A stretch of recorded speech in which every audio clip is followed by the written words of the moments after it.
Let's begin directly with the story of the case that shocked a small town in Texas and raised profound questions about justice, innocence, and the American penal system.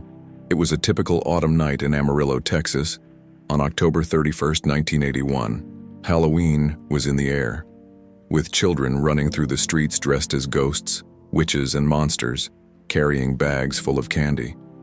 The cold wind blew across the plains of the Texas Panhandle, and the lights of the houses flickered like watchful eyes in the darkness. But at St. Francis Convent, a place of peace and devotion, the Franciscan nuns continued their serene routine, oblivious to the approaching terror. Sister Tadea Benz, a 76-year-old woman born into a humble family at the beginning of the 20th century, had dedicated her entire life to the Catholic faith. She entered the Franciscan order at a young age, inspired by the teachings of St. Francis of Assisi on poverty, humility, and service to others. Throughout the decades, Tadea worked in hospitals caring for the sick and dying, and in schools, teaching children about moral and spiritual values. Her life was an example of simplicity. She woke before dawn for prayers, spent the day in community tasks, and retired early, always with a rosary in her hands. At 76, her health was frail, but her spirit remained strong.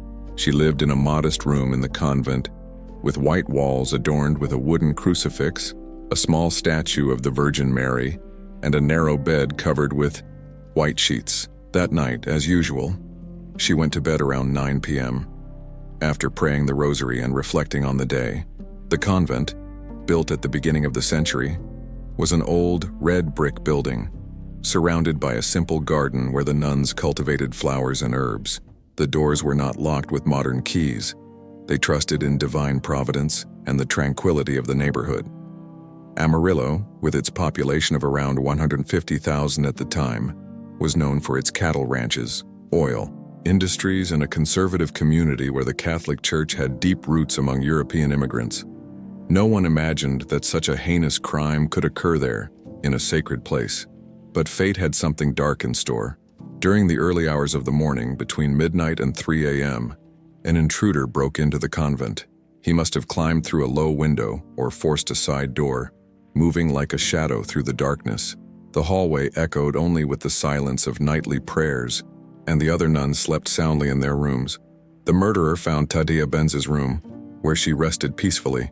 What followed was an act of unimaginable violence. She was abruptly awakened, perhaps with a muffled scream, and attacked with fury. The criminal raped her, using brute force against an elderly and defenseless woman. Then, to silence her, he strangled her, squeezing her neck with his hands until life ebbed from her. Not satisfied, he then inflicted multiple knife wounds on her body, causing deep injuries to her chest and abdomen. The room, once a sanctuary of peace, had been transformed into a scene of chaos. Blood-stained sheets, objects knocked over during a brief and desperate struggle, and Tadea's naked body thrown to the floor as if it were garbage.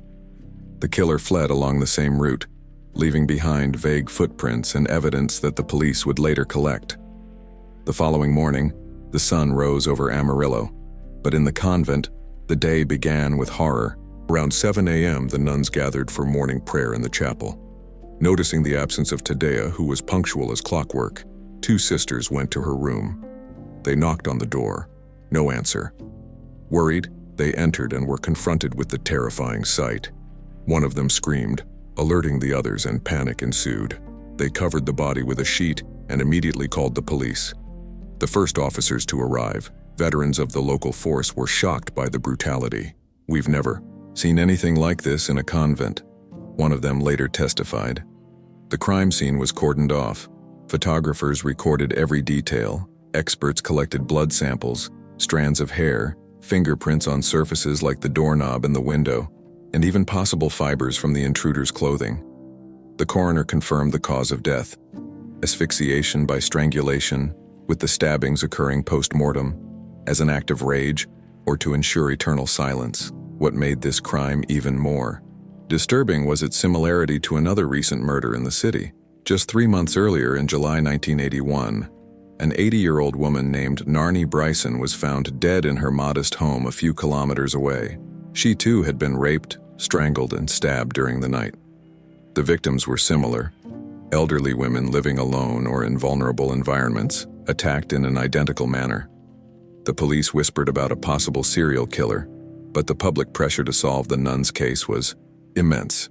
The Catholic community of Amarillo was in mourning, with special masses being held at the local cathedral, and the local bishop condemning the act as a profanation against God. The investigation gained momentum. The Amarillo police, led by experienced detectives like the sergeant who headed the homicide division, assembled a task force of dozens of officers. They interviewed all the nuns at the convent, who reported hearing strange noises during the night, perhaps a creaking door or light footsteps, but attributed them to the wind or animals. Neighbors were questioned. Some mentioned seeing a young man wandering the streets on Halloween night, behaving suspiciously. This led investigators to Johnny Frank Garrett, a 17-year-old who lived just 2 blocks from the convent in a dilapidated house with his dysfunctional family. Johnny was known in the neighborhood as a troubled boy. Born in 1963, he grew up in an environment of chaos and abuse. His mother, an unstable woman with a history of prostitution and alcoholism, regularly beat him, burned him with cigarettes, and forced him to perform degrading tasks. His grandparents, who sometimes cared for him, also physically and sexually abused him, according to later reports from social workers. From childhood, Johnny exhibited signs of mental disturbance. He heard voices, had hallucinations, and was diagnosed with paranoid schizophrenia and possible multiple personality disorder. He dropped out of school early, engaged in petty theft to survive, and was seen as an outcast by the community. The day after the crime, witnesses identified him as someone seen near the convent, perhaps smoking or wandering aimlessly. Police brought him in for questioning on November 9th. Initially, Johnny denied everything, crying and saying he was at home watching TV.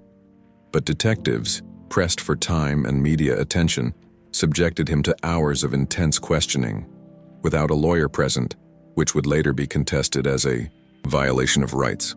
They confronted him with details of the crime. After 12 hours, Johnny confessed.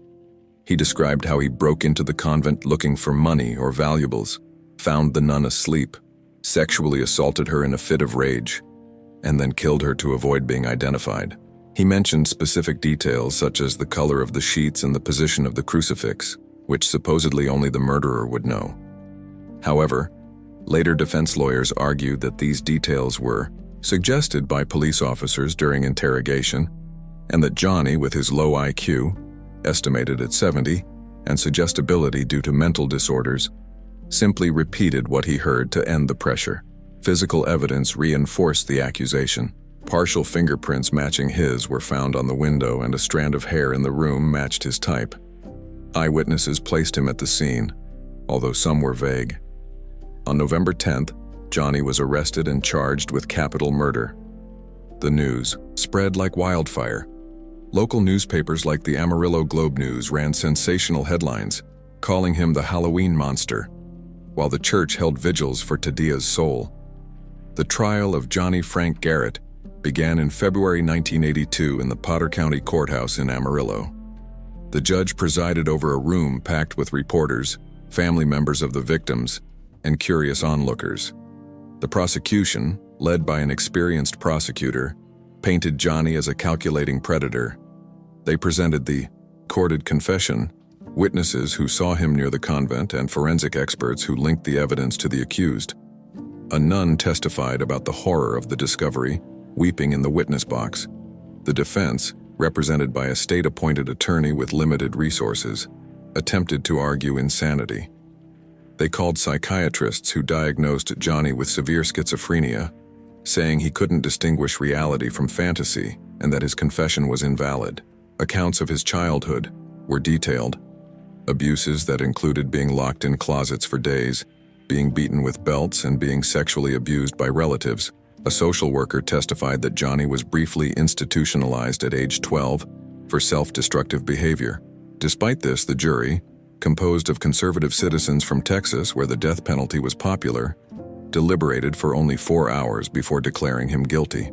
In March 1982, at the age of 18, Johnny was sentenced to death by lethal injection. He was transferred to death row at Huntsville Unit, a notorious prison known as Wall's Unit, where hundreds of condemned prisoners awaited execution.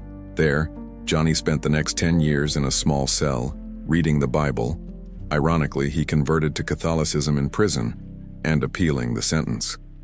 His initial appeals focused on procedural errors, such as the absence of a lawyer during the interrogation and the suppression of evidence of his mental illness. Controversies began to emerge soon after the conviction.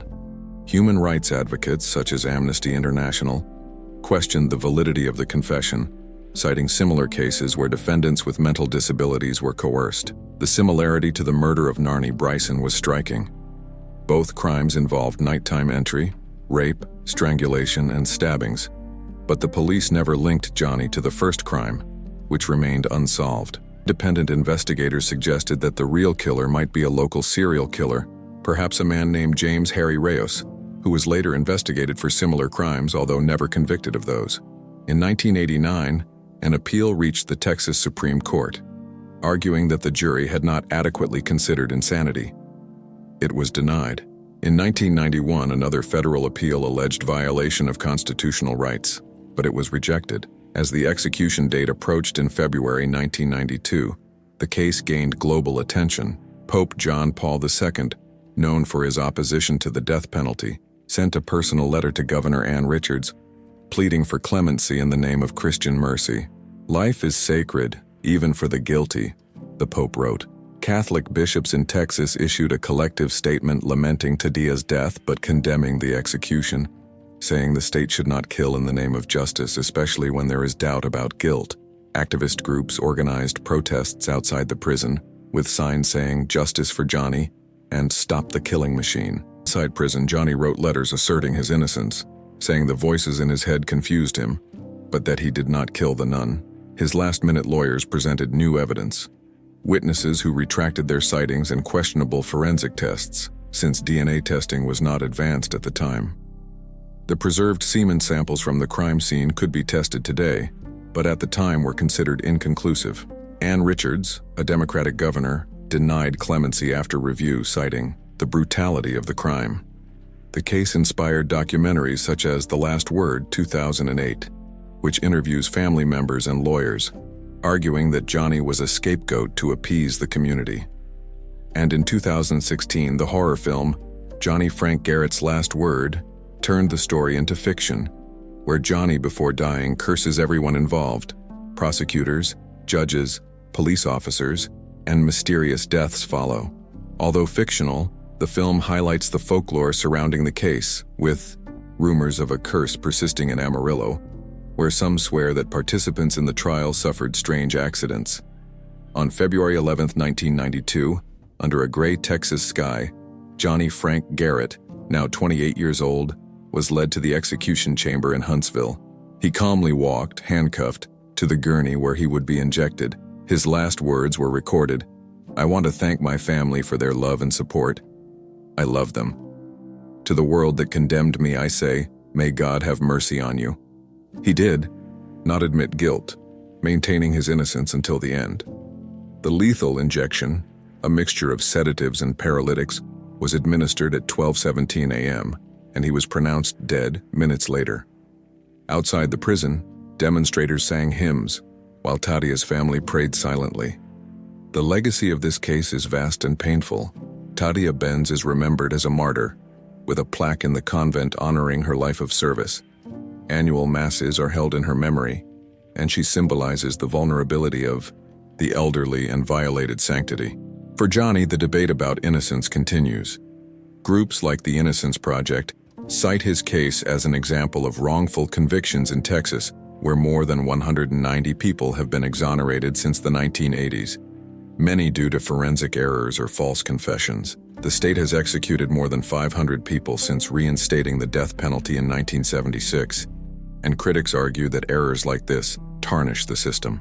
In Portuguese-speaking communities, such as in Brazil, the case is popular in podcasts and true crime videos compared to local injustices, raising ethical questions about mental health in the judiciary.